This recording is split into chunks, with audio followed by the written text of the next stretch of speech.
इज्जत एहतराम के साथ दावत दूंगा खुदावंद के खादम पास्टर अशरफ को कि वो आए और खुदावंद के जिंदा पाक कलाम को शेयर करें। वेलकम भाई साहब। बहुत बहुत शुक्रिया आपका, आपने आज दावत दी और मुझे बड़ा दुख हो रहा है कि इतने दिनों के बाद मैं आप लोगों से मुखातब हूँ। कुछ ज़िंदगी की मसरूफियात हैं जिनकी वजह से बाज़-औक़ात हमें ज़रूरी काम करने पड़ते हैं, लेकिन खुदावंद के कलाम से बढ़कर कोई बड़ा काम नहीं है ज़िंदगी में।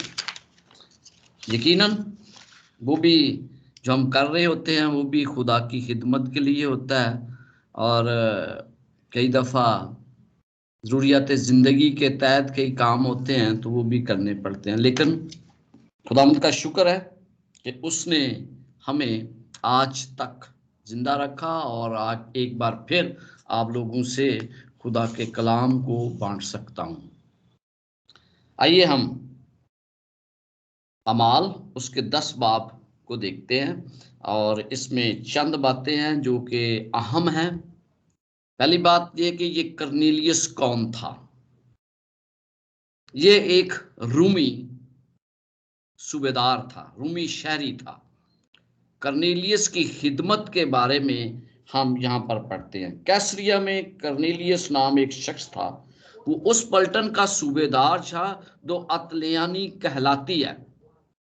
यहाँ पर हम देखते हैं कि वो क्या था, पलटन का सरदार था, जिसमें तकरीबन 500 से 1000 तक के लोग होते हैं और उसको बड़ी अहमियत दी जाती है। ये इटली, यहाँ पर अतलानी जो लफ्ज इस्तेमाल किया वो मतलब है इटली, इटालियन। ये उस का सूबेदार था जो यहूदी रूमी जंग में ये सीरिया में तैनात थी। तो इसलिए हम जानते हैं कि इसका क्या रोल था। ये बहुत अहम लीडर था और आप देखते हैं कि वो दीनदार और सारे घराने समेत खुदा से डरता और यहूदियों को बहुत खराब देता और हर वक्त खुदा से दुआ करता था। इससे आपको क्या पता चलता है? पहली बात जो मुझे अच्छी लगी है वो ये है कि अपने घराने समेत, जब मैं ईमान में हूं तो कितना जरूरी है कि मैं अपने खानदान को उसमें शामिल करूं। बाज़ का हम सोचते हैं भाई उनकी अपनी मर्जी है, लेकिन अगर मुझे ईमान मिला है, मैं खुदावंद में हूं, तो कितना जरूरी है कि मेरा खानदान उसमें शामिल हो। सबसे पहले जो सबसे ज्यादा जिम्मेदारी है बीइंग अ पास्टर, वो मेरी ये है कि मेरा खानदान जो है वो बचाया जाए। और उसके बाद हम देखते हैं कि कलीसिया की तरफ हम आते हैं। हमें हमारे लिए ये इंतहाई ज़रूरी है कि हम अपने ख़ानदान की फ़िक्र किया करें और ख़ानदान के हर फर्द के लिए ये ज़रूरी है कि वो खुदा के कलाम को जाने। बाज़-औक़ात हम ख़ानदान में होते हुए इस बात को इग्नोर कर देते हैं, लेकिन इससे हमें सबक सीखना चाहिए। वो यहूदियों को बहुत सी खराद देता था और उसके साथ दुआ करता रहता था। तो दुआ के जवाब में खुदा क्या कर सकता है, यहाँ हमें ये भी पता चलता है। खराद देता, इसका मतलब ये है कि उसने यहूदी मजहब को तकरीबन कबूल कर लिया हुआ था, लेकिन यहूदी शायद उसे कबूल नहीं करते थे। यहूदी मजहब को कबूल कर लिया, हदिया देता था, खुदा से डरता था, खुदा का मुतलाशी था। और जब कोई खुदा का मुतलाशी होता है तो फिर खुदा उस पर अपना कलाम जाहिर करता है। अगर मैं खुदा के कलाम का मतलाशी हूं तो खुदा मेरी दुआ का जवाब देगा, और खुदा ने उसकी दुआ के जवाब में फरिश्ते को भेजा। एक गैर कौम से तल्लक रखने वाला खुदा के कलाम का मतलाशी है। बस का हम घबराते हैं, हम गैर कौम के पास क्यों जाएं? और यहां पर हम देखते हैं कि पतरस भी ऐसा ही था, और वो जब खुदावंद ने उससे बातचीत की तो उस वक्त कर्नेलियस दुआ कर रहा था। और तीसरे लिखा है, और तीसरे पहर के करीब कौन सा है? ये यहूदियों का एक टाइम मुकर्रर होता था कि हमने कौन से वक्त में दुआ करनी है, और यकीनन ये वही वक्त था जो यहूदियों ने मुकर्रर किया था। ये खुदा का खौफ मानने वाला शख्स था। और खुदा से डरना और उसका खौफ मानना हम सब के लिए जरूरी है। यहूदी मजहब का पैरोकार, और ये बहुत मकबूल था, खुदा से प्यार करता था, वो खुदा की इबादत करता और हक का मतलाशी था। ये हमें उसकी जिंदगी से पता चलता है। तो जब वो ये मतलाशी था तो खुदा ने उसकी दुआ का जवाब दिया। जब मैं खुदा के कलाम का मतलाशी होता हूँ तो खुदा मुझे जवाब देता है। हमें ये पता होना चाहिए कि सबसे बड़ा टीचर जो बाइबल का है वो रूल कुद्दस है। अगर हम आज रूल कुद्दस के से दुआ करें तो यकीनन वो आपको और मुझे समझा सकता है। मैं आपको बताना चाहता हूं कि मैं उस वक्त पाकिस्तान यूनियन हेड ऑफिस का पादरी बना था जब मैंने कोई ट्रेनिंग नहीं की थी। और जान साहब इसको अच्छी तरह जानते हैं, मैंने कोई ट्रेनिंग नहीं की हुई थी पास्टर की। मैं तो एक क्या कहते हैं, मीडिया का आदमी था। तो मुझे उन्होंने पास्टर लगाया, हालांकि वहां पर सारे जो काम करते हैं जो हेड ऑफिस में, वो तमाम के तमाम पादरी थे। वो उम्मीदवार थे कि उन्हें पास्टर का ओहदा दिया जाए। लेकिन मैंने क्या, क्यों मुझे इतनी मोहब्बत है बाइबल से, उसकी वजह यह है कि मैंने बाइबल से प्यार किया और बाइबल जो है मैंने रूल कुद्दस की मदद से सीखनी शुरू कर दी थी। इसीलिए जब आप पढ़ते हैं तो हमेशा इस बात को ख्याल रखें कि खुदा आपको बेहतर तरीके से समझा सकता है। खुदा का रूह आपकी बेहतर तरीके से मदद कर सकता है, इसकी बजाय कि हम दूसरे लोगों की तरफ देखें कि वो हमें क्या सिखाते हैं। बुनियादी तौर पर हमारा मसला क्या है? हम मसीही लोग जो हैं, हम ये इंसार करते हैं कि हमें कोई दूसरा आकर बाइबल सिखाए, पादरी साहबान या एल्डर साहबान पर।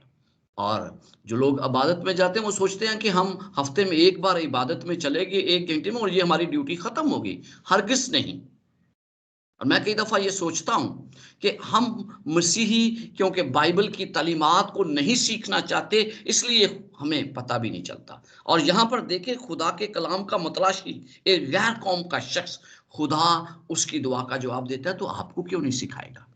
अगर आपको समझ नहीं आएगी तो वह उसका बंदोबस्त भी वो करेगा।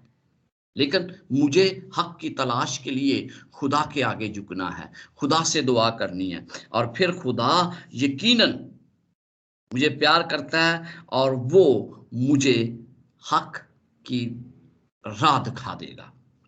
हम देखते हैं कि यहाँ पर उसने दुआ की और फिर खुदावंद के फरिश्ते ने उससे कहा कि भाई तू ऐसा कर कि तू याफा में आदमी भेजकर पतरस को बुला ले। और उसको बिल्कुल एग्जैक्टली बताया गया कि वो कहां है, बताया गया कि वो किस जगह रह रहा है। 6ठी आयत में, वो शमौन दबाग के यहां मेहमान है जिसका घर समुंदर के किनारे है। खुदा मेरी हर हरकत से वाकिफ है, खुदा मुझे जानता है।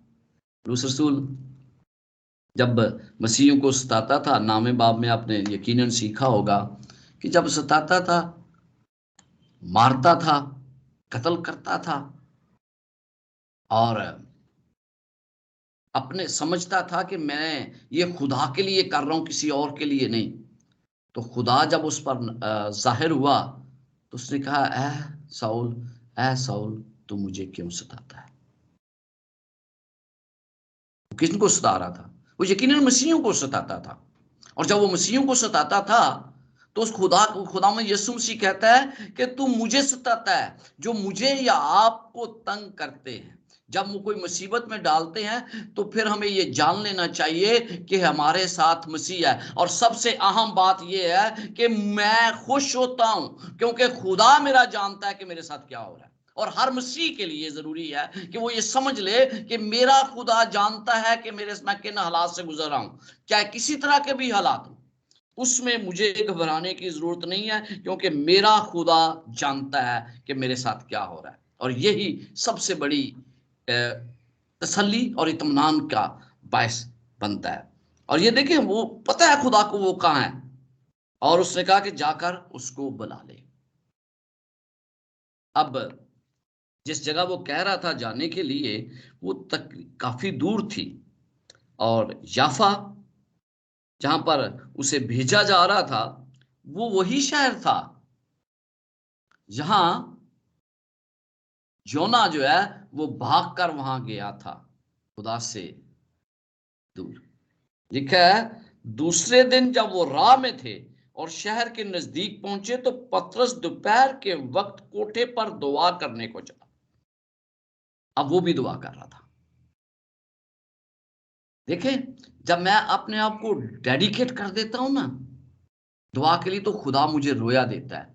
खुदा ने रोया किसको दी? पहले पहले करनेलियस को रोया दी और फिर पतरस को दी।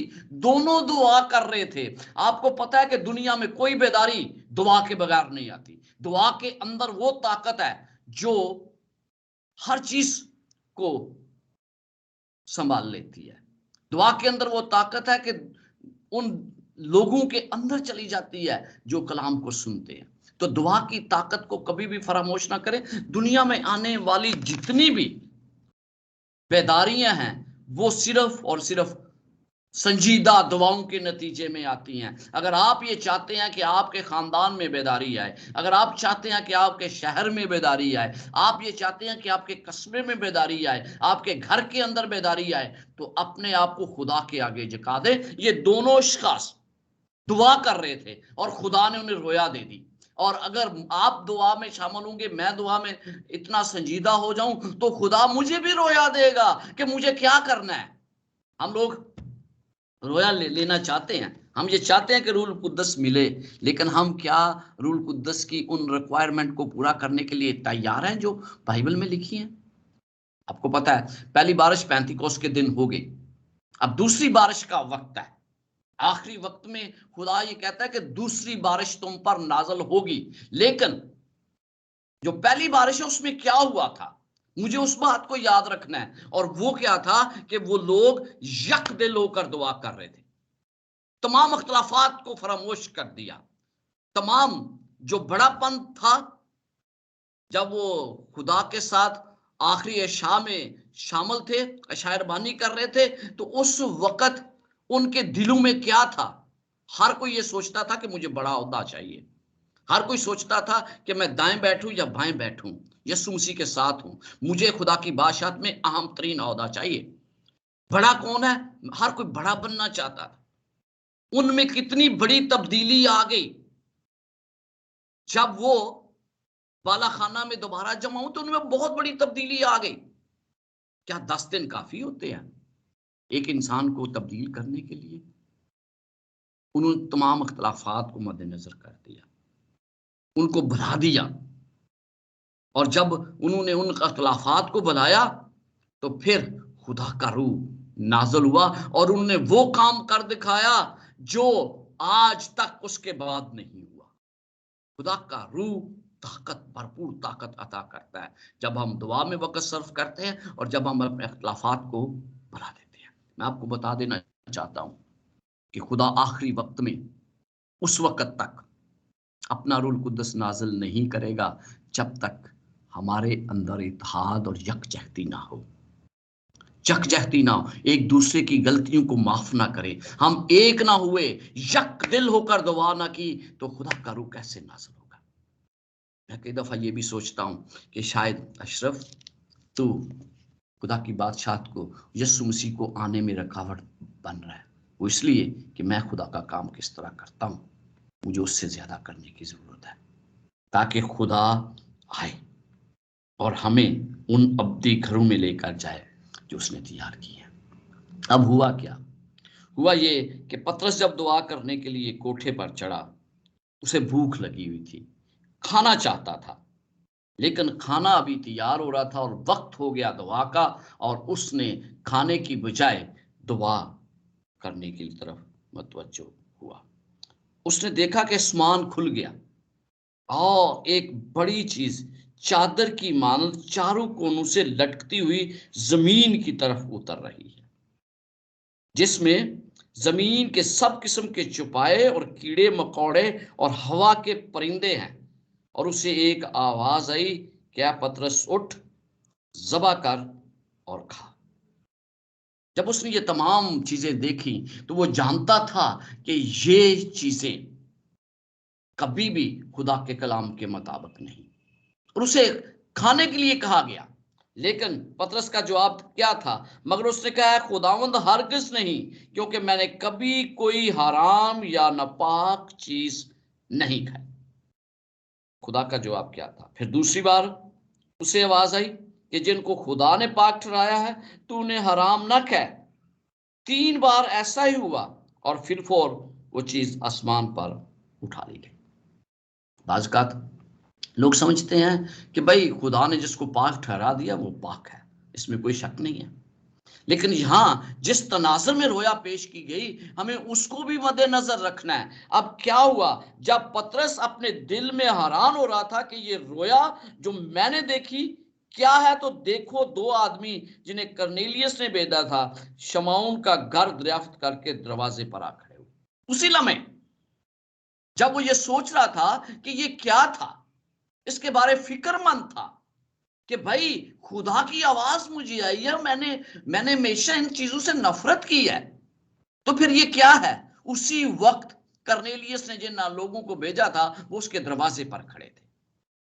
क्या ये कोई इंसिडेंट था?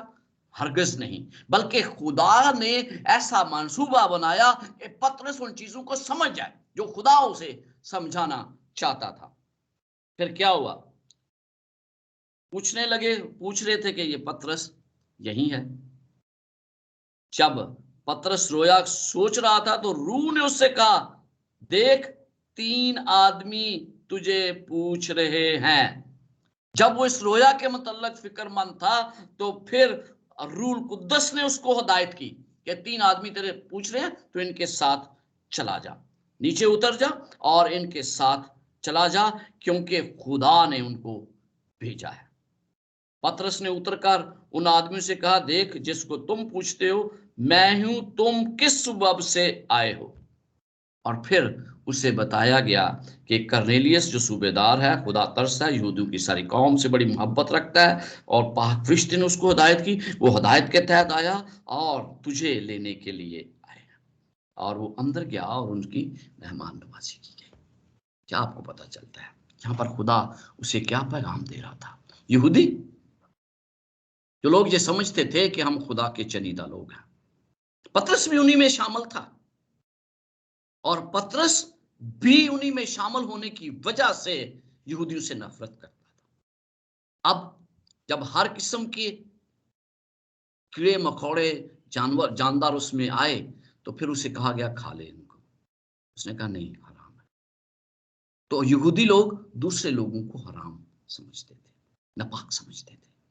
वो तो आपको पता है कि सामरियों के शहर से भी नहीं गुजरते थे, उस गांव से नहीं गुजरते थे जिसमें सामरी रहते थे कि हम नापाक ना हो जाए।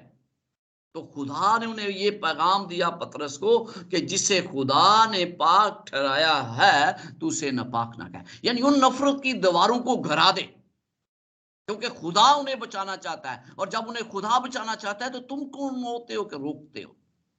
पतरस उनके साथ चला, क्योंकि उसके बाद हम देखते हैं कि कितनी बड़ी तवज्जो करनेलियस की कहानी पर दी गई। आपको 15वें बाब में पता चलता है कि खुदा ने किस तरह, 11वें बाब में भी आपको पता चलता है कि रसूलों ने पूछा कि तू करनेलियस के पास क्यों गया, क्योंकि वो नामख्तून है, उसका खतना नहीं हुआ है, तो उसको हम किस तरह शामिल कर लें। लेकिन एक बात है, खुदा के लिए जो लोग उसके मतलाशी हैं, जो लोग उसे देखना चाहते हैं, जो उसके साथ चलना चाहते हैं, खुदा के पास उनके लिए जगह है। आज जब मैं रूत की जिंदगी पर गौर कर रहा था तो मुझे ऐसे लगा कि खुदा ने उसको क्यों कबूल कर लिया। हालांकि इनके बारे ये लिखा हुआ था, ये मुआबी लोग जो हैं, कि ये 10वीं पुश्त तक खुदा की कौम में शामिल नहीं हो सकते, लेकिन इसको तो पहली ही पुश्त में कबूल कर लिया गया। क्यों? उसका नाम यीशु मसीह के नस्बनामे में आ गया। जब खुदा के लोग खुदा को कबूल कर लेते हैं, चाहे उनका किसी भी कौम से तल्लक हो, खुदा उन्हें कबूल कर लेता है। कोई वजह नहीं कि आप किस कौम से ताल्लुक रखते हैं, आपका माजी क्या है। खुदा जिन्हें कबूल कर लेता है, जो खुदा के मतलाशी हैं, खुदा उन्हें कबूल कर लेता है और फिर अपने तमाम असूलों को उसे पसे पुष्ट रखकर वो उनकी रहनुमाई करता है। तो यहाँ पर हम देखते हैं कि यहाँ पर भी खुदा ने करनेलियस की दुआ को सुना और पतरस को भी ये पैगाम दिया गया कि वो इस बात को कभी भी फरामोश ना करे कि जिसे खुदा ने पाक ठहराया है वो नापाक नहीं हो सकता। और फिर पतरस उनके साथ गया और उसके साथ कुछ लोग और थे और दूसरे रोज वो कैसरिया में दाखिल हुए और करनेलियस अपने रिश्तेदारों और दिलियों दोस्तों को जमा करके उसकी राह देख रहा था, इंतजार कर रहा था, दुआ कर रहा था। अपने तमाम रिश्तेदारों को, मैंने जैसे पहले कहा कि मुझे सबसे पहले अपने खानदान की तरफ तवज्जो देना, उन्हें कभी भी इग्नोर ना किया जाए। अगर मैं ईमान में हूं तो मुझे देखना है कि मेरा खानदान किस तरफ है। यहां पर करनेलियस ने एक और सबक सिखाया। उसने कहा कि क्या रिश्तेदार और उसके पूरे खानदान और उसके दोस्तों को उसने अपने को जमा किया ताकि जो रोशनी मुझे मिली है वो दूसरों तक भी पहुंचे। और सबसे करीब तरीन मेरा अपना खानदान है मेरे, अगर वो खुदा की बादशाहत में दाखिल ना हुआ तो मेरी मुनादी कहां की मुनादी। तो यहां पर हम देखते हैं कि उसने तमाम लोगों को जमा किया और जब उसका इस्तकबाल किया, गिरकर सजदा किया, तो उसने कहा उठ खड़ा हो, मैं भी तो इंसान हूं। आज हम चाहते हैं कि हमारी बढ़ोतरी हो, हम ये चाहते हैं, हम पादरी साहबान बाज़ ये तवक्को करते हैं कि उनका इस्तकबाल बड़े अच्छे तरीके से किया जाए। मैंने बहुत से पादरी साहबान को देखा है जो ये कहते हैं अच्छा अगर हम मेरा आप तारफ करवाएंगे तो ये बातें जरूर कहनी है। और फिर ये भी कहा जाता है कि खुदा के बड़े सूर में, खुदा का बहुत बड़े खादम है। बड़ा खादम नहीं होता, खुदा बड़ा है। कहते हैं ना अजीम खादम, अजीम खादम नहीं होता है, खुदा का अजीम खादम। मैं अक्सर ये कहता हूं कि अजीम खुदा का खादम। तो हम अजीम खुदा के खादम हैं, हम कमजोर हैं, हम नहीं उस काबिल। तो अपने आप को अजीम कहलाना जो है मेरे लिए अच्छा नहीं लगता। मुझे हमेशा भी जब लोग ये ऐसा करते हैं तो मैं तो उन्हें मना कर देता हूं। मैं ये कहता हूं कि मैं अजीम खुदा का खादम, अदना खादम हूं। तो यहां पर आप देखते हैं उसने कहा भी मैं इंसान हूं, बातें करता हूं। और अंदर गया और बहुत से लोगों को इकट्ठा पाकर उनसे कहा तुम जानते हो कि गैर कौम से सोबत रखना या उनके यहां जाना नाजायज है, मगर खुदावन ने मुझ पर जाहिर किया कि मैं किसी आदमी को निजस या नापाक ना कहूं। उस रोया के बारे में जो उसको नजर आई थी उसकी वो वजाहत कर देता है कि खुदा ने मुझे कहा कि भाई किसी को नापाक नहीं ठहराना।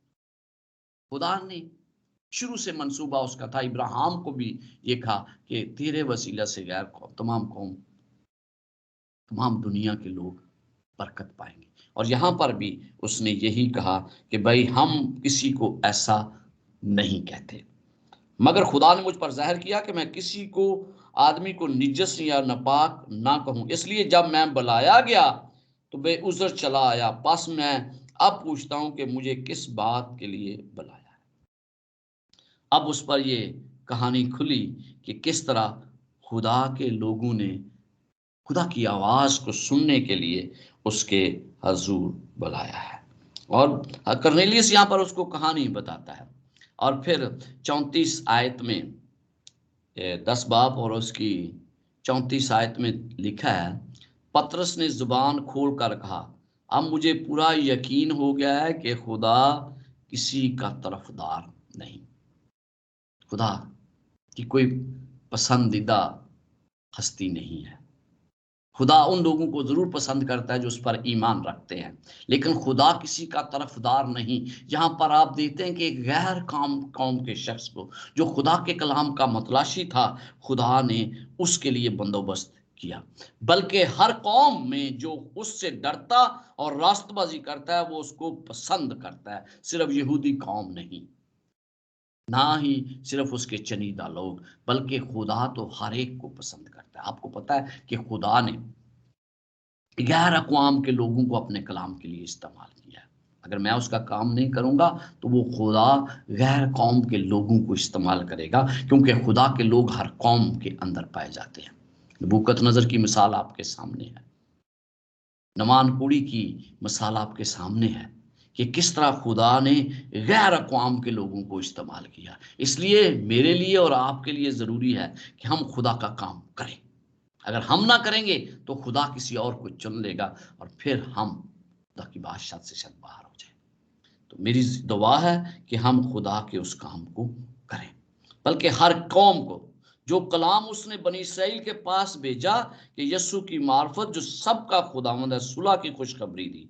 इस बात को तुम जानते हो जो यूहन्ना के बपतिस्मा की मुनादी के बाद गलील से शुरू होकर तमाम यहूदिया में होगी। उसने बताना शुरू किया, और जब बताना शुरू किया तो फिर हम देखते हैं कि उसने यीशु मसीह की पूरी कहानी उन्हें बता दी कि किस तरह यीशु मसीह को सलीब दिया गया, किस तरह यीशु मसीह तीसरे दिन जी उठे और फिर उसने उनके साथ खाना खाया, मुनादी की और खुदा का जिंदा कलाम उन्हें सुनाया।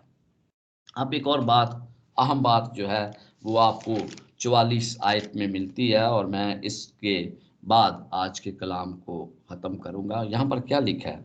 पतरस ये बातें कह ही रहा था कि रूह कुद्दस उन सब पर नाज़िल हुआ जो कलाम सुन रहे थे। आगे क्या लिखा है?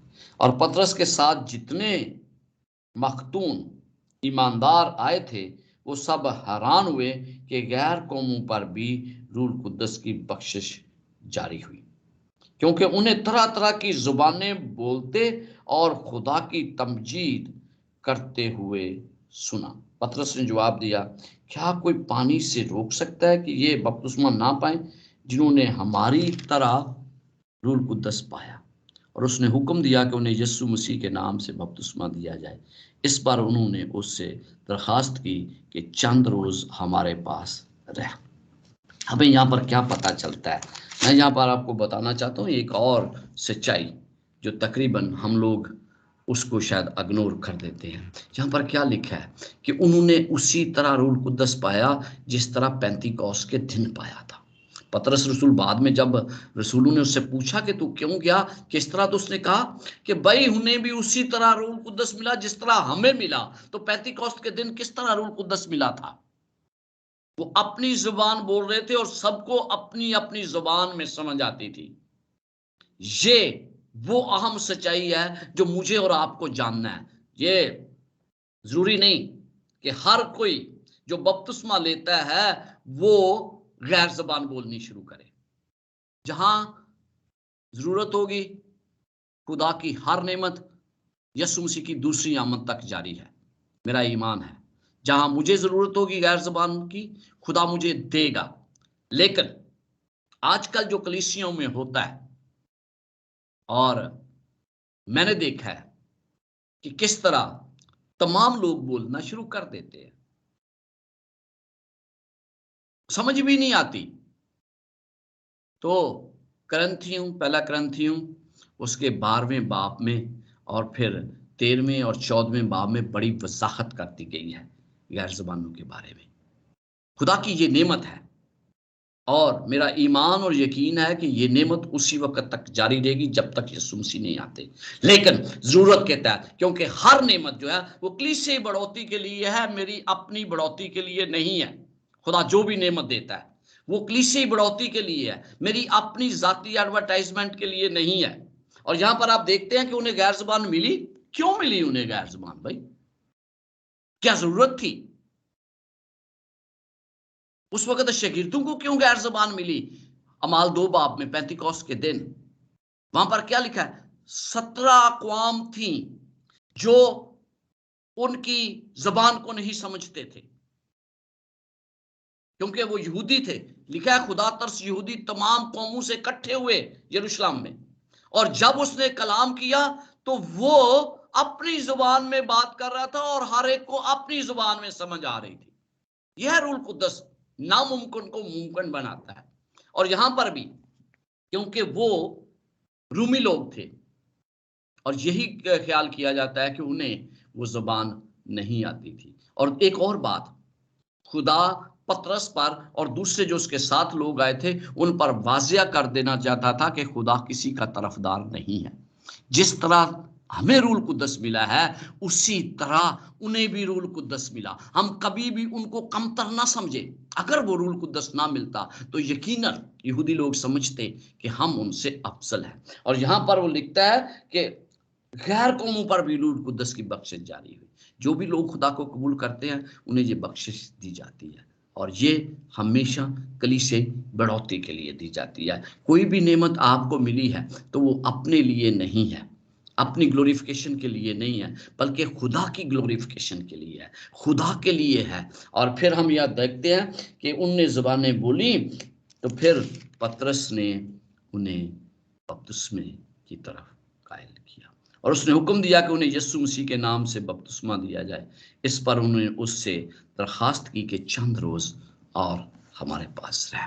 और यहाँ पर हम देखते हैं कि खुदा का बंदा उनके साथ रहा और उन्हें और तालीम देता रहा। तो मेरे अजीजों, आज की अहम तरीन बात यह है कि खुदा हर एक के लिए फ़िक्रमंद है। अगर आप खुदा के कलाम को मतलाशी हैं तो खुदा कोई ना कोई तरीका निकालेगा कि आपको वो कलाम दे। और सबसे बढ़कर मुझे दुआ में वक्त गुजारना है।